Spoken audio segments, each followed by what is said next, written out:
Good day, everyone. Welcome to another edition of Realtor Mindset. I'm your host, Vincent DiMella. Today's edition is in anticipation of next week's Fed meeting. We are all eagerly anticipating next week's Fed meeting, where hopefully the Fed will lower interest rates by at least 1/4 to 0.5%. When the Federal Reserve lowers interest rates, what they lower is what's known as the Fed funds rate. That's the interest rate that banks charge each other for overnight loans. So it affects credit cards, auto loans. A lot of cases, it does affect mortgage rates. This would be the first Fed rate cut in over 4 years.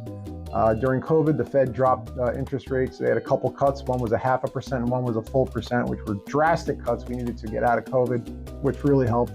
And then inflation started to rear its head, and then the only thing that the Fed can do to combat inflation, prices getting out of control, is to increase interest rates. So we're at the level right now where we all believe we're out of an inflationary period, and we're going to celebrate if we get a Fed rate cut, which we're pretty sure that we will get next week's meeting, which is September 17th and 18th. Now, some economists are speculating that the lowering of the mortgage rates, the 30-year mortgage rate, is already baked into the marketplace, seeing that there's been a lot of anticipation about this meeting. That's possible.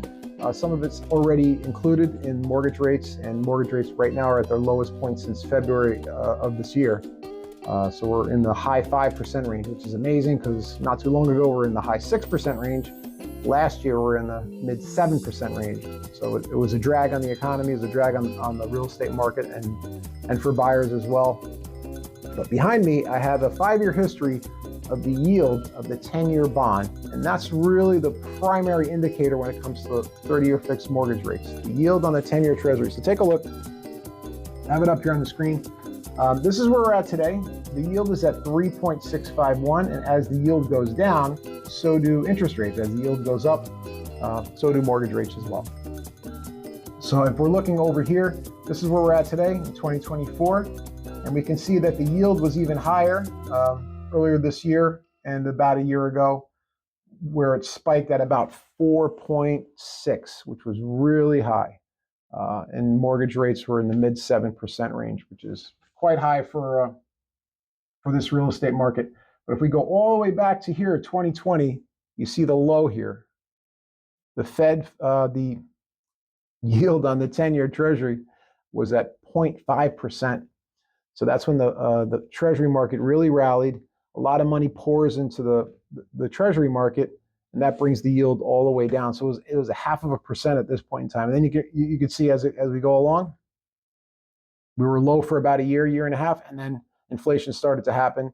And then the Fed started raising rates, and then the yield on the bond market just started going out of control. And that's where we were out here at about 7.5%, and here where we're at low 6, high 5% for the most part as of today. So that's a little history on the 10-year treasury, 5 years right there. You can take a look at that. That's on any financial website. You could always pull that up.